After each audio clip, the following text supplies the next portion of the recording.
Bienvenue à Atlanta, symbole du modernisme à l'américaine. C'est ici que sont basés les journalistes de la célèbre chaîne d'information CNN. Et c'est ici aussi que se trouve le siège de Coca-Cola, où chacun peut visiter le musée consacré à l'histoire de la boisson préférée des Américains. Mais Atlanta, c'est surtout le lieu de rendez-vous annuel de toute l'industrie du jeu vidéo. Chaque année, l'E3 révèle en effet les jeux en cours de développement, les nouvelles consoles et surtout les hits de la fin de l'année, ceux qu'il ne faudra pas rater pour Noël. Concepteurs, éditeurs, journalistes, ils sont venus du monde entier pour voir ça. Et bien sûr, les experts de Micromania avaient fait le déplacement et ils vous emmènent avec eux pour une visite guidée du salon. Des décors hollywoodiens, une ambiance sonore digne des plus grandes boîtes de nuit et des visiteurs qui ne savent plus où donner de la tête. Ah, bonjour mesdemoiselles. Et puis surtout, il y avait près de 1600 produits présentés sur des stands, tous plus délirants les uns que les autres.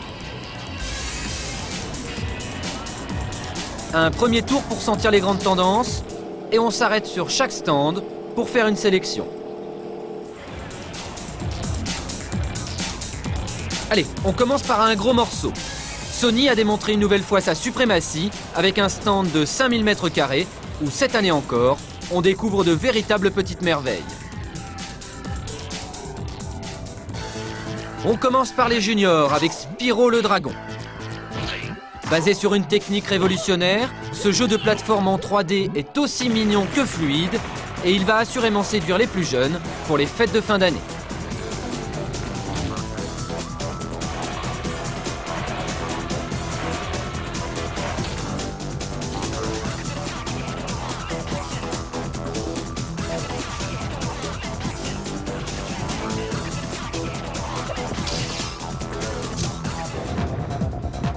Basé bien sûr sur le film de Luc Besson, le 5e élément fait son apparition.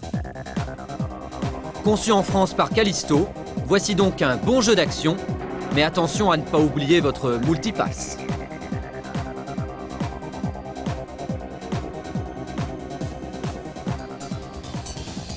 Dead or Alive devrait largement contenter les amateurs de baston, un peu traditionnel mais toujours efficace.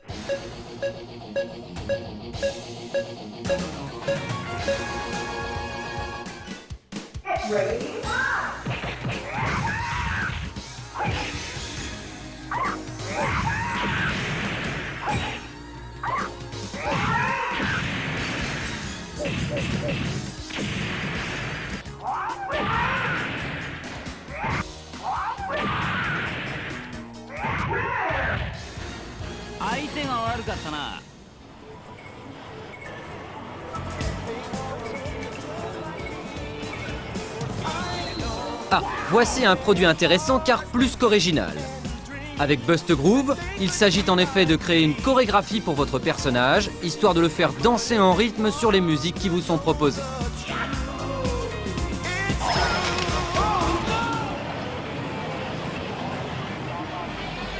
Décidément, chez Sony, on ne recule devant rien. Pour annoncer l'arrivée l'année prochaine de X-Files sur PlayStation, l'actrice Gillian Anderson était même venue signer des autographes, pour le plus grand bonheur des fans de la série de science-fiction.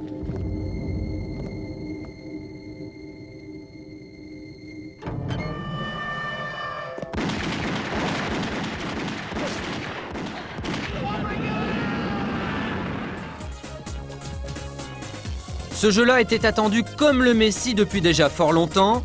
Normal, Tekken 3 est sûrement l'un des meilleurs jeux de combat de tous les temps. Et visiblement, il est à la hauteur de nos espérances.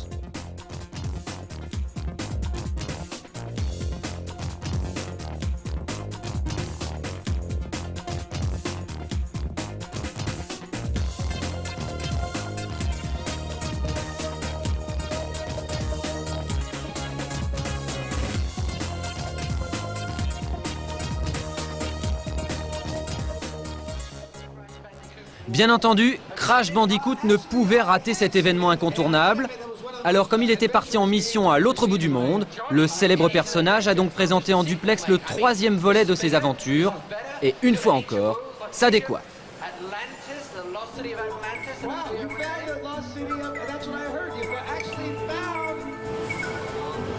Enfin pour finir, Medieval, un jeu d'action en 3D très beau, où les couleurs vous en mettent plein la vue, à jouer à tout prix.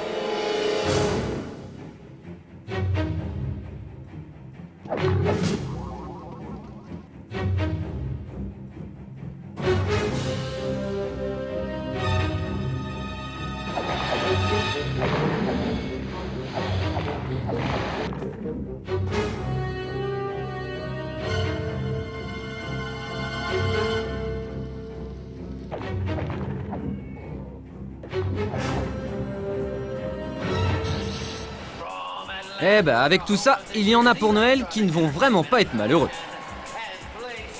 Allez, on quitte Sony pour retourner prendre un bain de foule. Un petit cours de danse pour garder la forme. Et puis on file chez Psygnosis, qui présentait un superbe produit baptisé Drakan.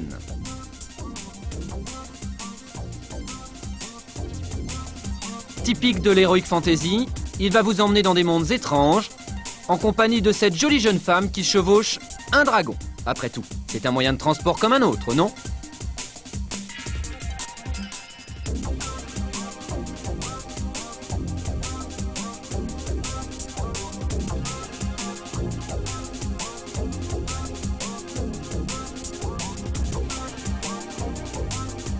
Chez Virgin, on joue la stratégie, avec le petit dernier de la saga des Command & Conquer.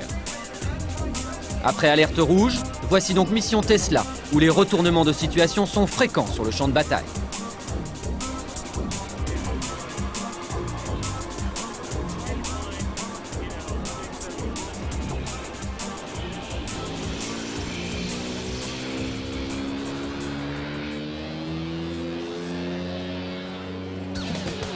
Fidèle à la tradition, Electronic Arts était le point de ralliement des sportifs.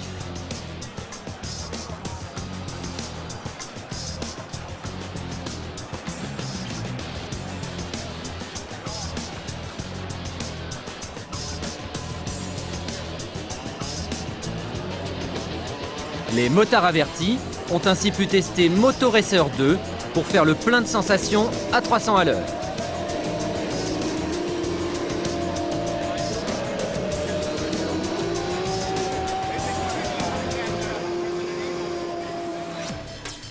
Et puis en cette année où la France accueille la Coupe du Monde de football, les amateurs de ballon rond vont se régaler avec cette simulation sportive absolument magnifique.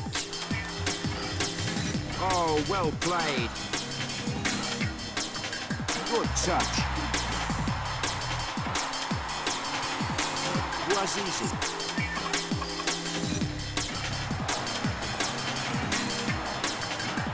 Saved! Oh yes, good stop from the keeper there. He made that look easy. Left a little bit open by his defense. Dans la lignée de Toy Story, Small Soldiers devrait bientôt faire un carton dans les salles de cinéma. Electronic Arts a donc peaufiné une version pour PlayStation et pour PC, sortie prévue fin 98. Alors si vous aimez tirer sur tout ce qui bouge, ce jeu est fait pour vous.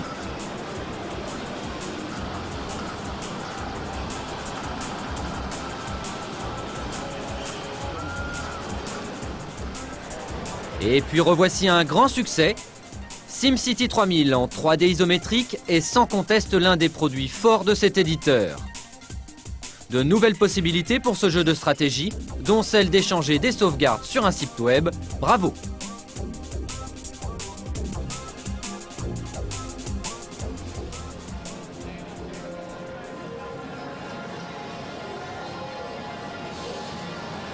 Chez Acclaim, on ne change pas une recette qui gagne, alors voici la suite de Extreme G sur Nintendo 64, où de drôles de motos volantes s'affrontent dans une course futuriste. Très fun.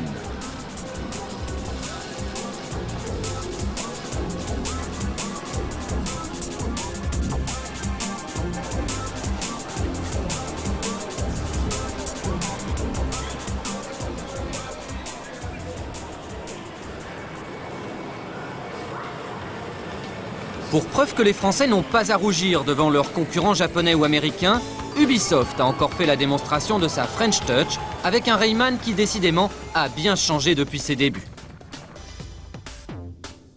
3D en temps réel et intérêt de jeu, tout y est un vrai régal.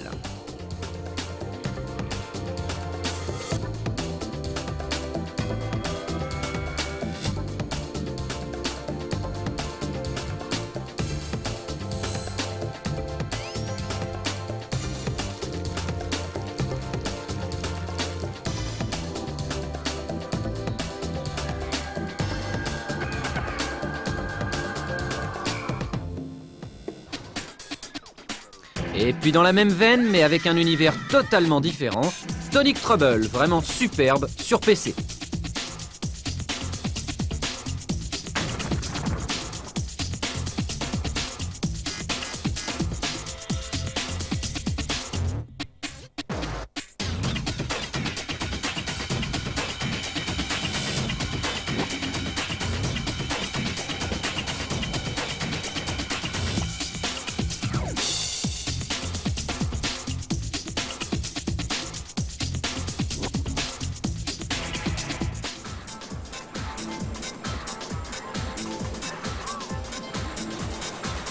Toujours chez les Français, Infogrames non plus n'était pas en reste et avait emmené dans sa valise des productions très impressionnantes. Ça commence par la licence du film de Mission Impossible, où vous aurez, si vous l'acceptez, des objectifs toujours plus difficiles à atteindre. Alors à vous de jouer.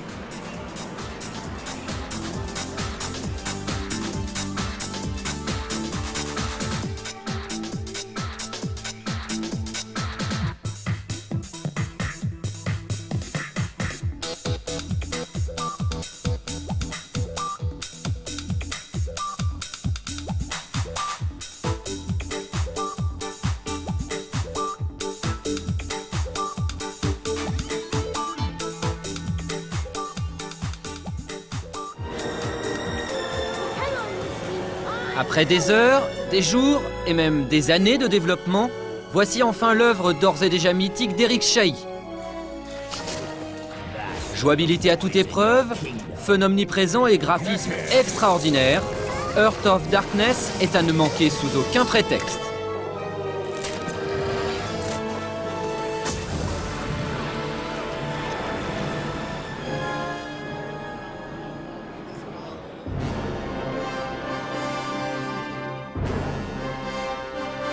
Enfin sortira sur PC à la fin de l'année Outcast, un excellent jeu d'action-aventure.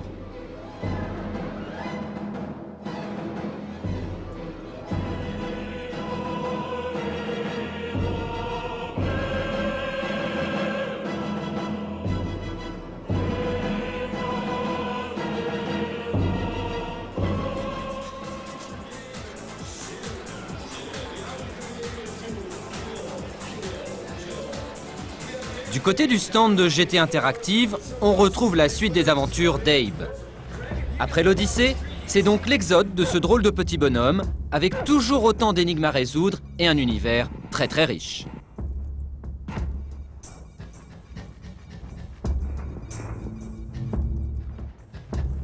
Hello. Hello.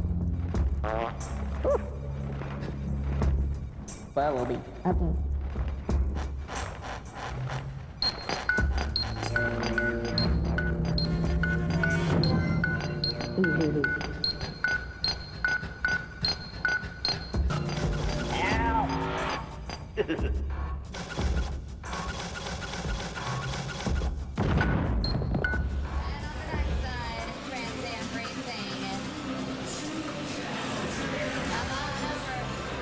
Et puis le dernier DD Doom-like, annoncé comme un immense succès sur PC. Unreal va faire frissonner les amateurs de jeux en réseau, mais attention, ça n'est pas pour les petits joueurs.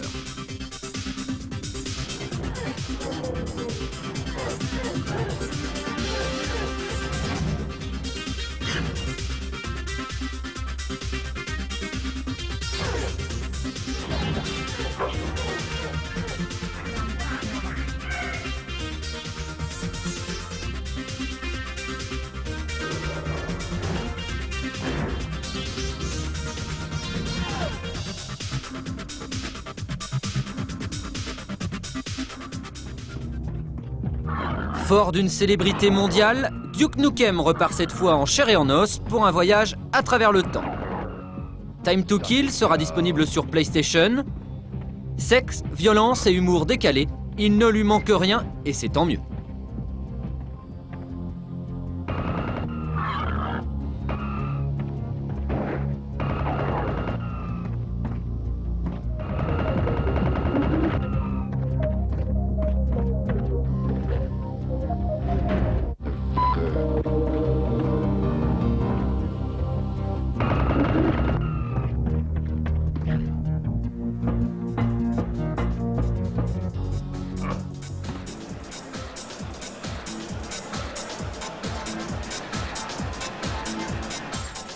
Eidos ne pouvait décemment venir ici sans une nouvelle suite pour Tomb Raider. Et les apparitions sur le stand de Lara Croft en chair et en os ont évidemment déclenché l'hystérie collective.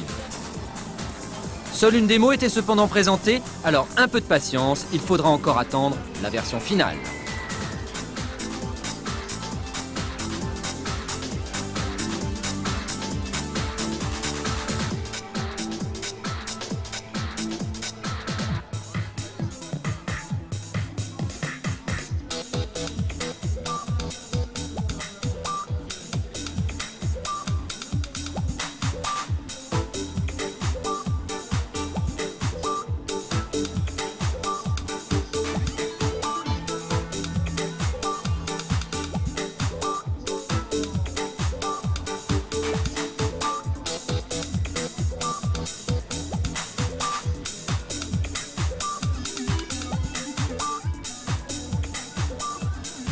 Et puis il y avait aussi Omicron pour nous en mettre plein la vue. Mélange entre jeu de combat et Doom-like, ce jeu pour PC vous promet d'avoir du pain sur la planche. Combat, tir, course et exploration, bref, on ne risque pas de s'ennuyer.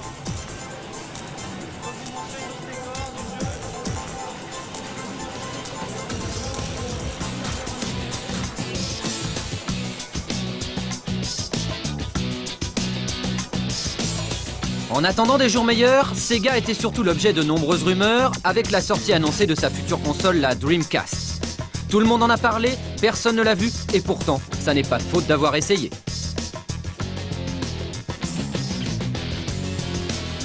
Par contre, il y avait quand même Sega Rally 2 qui reprend la version arcade sur PC, et c'est vraiment très beau.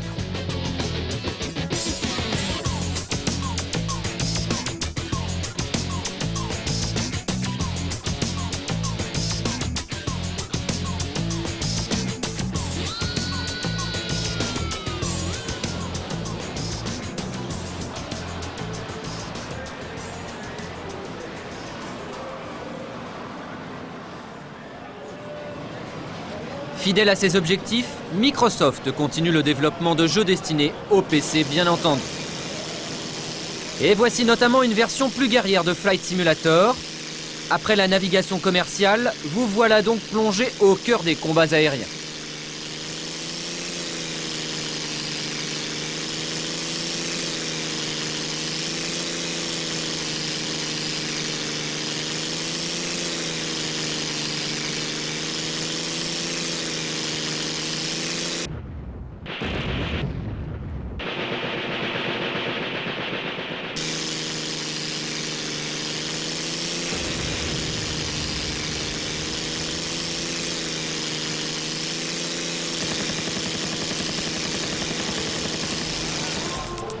Et puis l'empire de Bill Gates développe désormais des outils périphériques. Voici d'abord un volant à retour de force pour être vraiment dans la peau d'un pilote. Quant à cette nouvelle manette, elle agit en fonction des mouvements de la main dans l'espace, impressionnant, surtout pour le jeu de motocross présenté.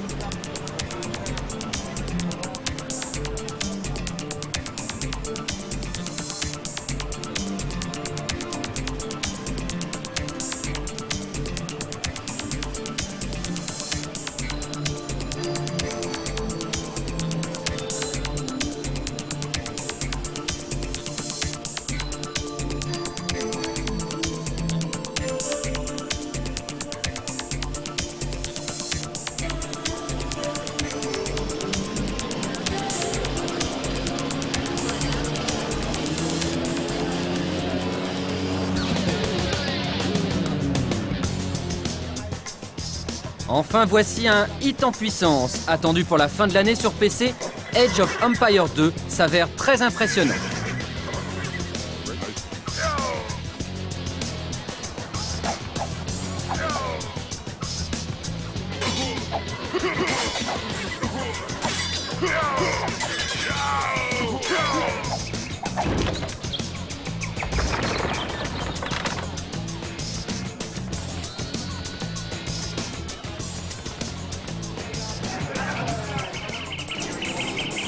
Allez, on s'immerge une dernière fois dans l'ambiance délirante de ce salon qui, une fois n'est pas coutume, nous dévoile des jeux vidéo toujours plus sophistiqués.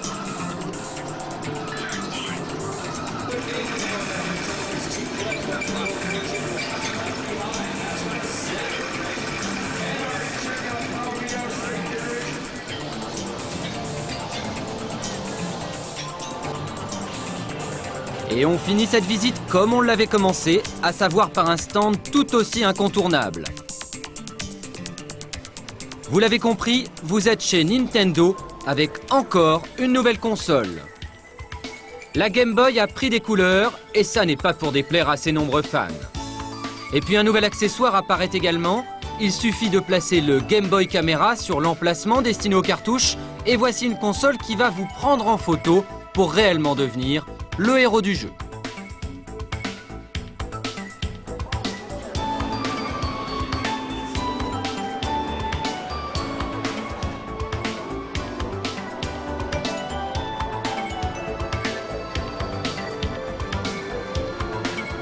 Côté jeu, 12 Tales, un très joli produit destiné aux plus jeunes avec une excellente jouabilité.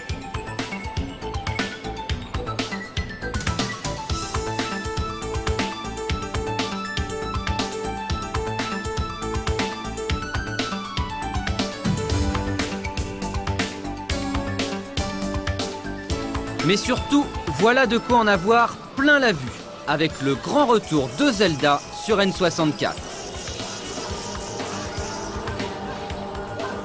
The Ocarina of Time sortira pour Noël, alors n'oubliez surtout pas de la mettre sur votre liste de cadeaux, il est superbe.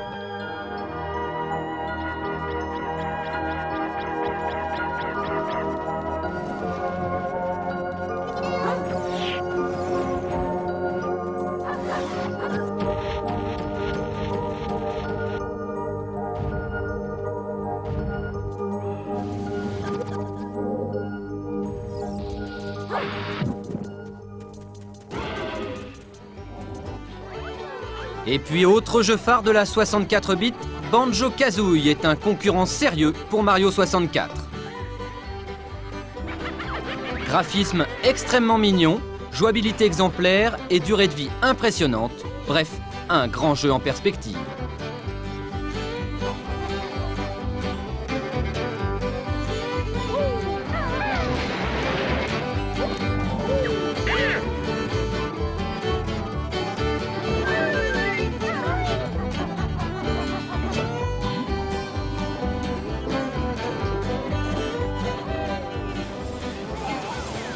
Et voilà, c'est fini pour cette année, mais comme vous avez pu le voir, le jeu vidéo se porte à merveille.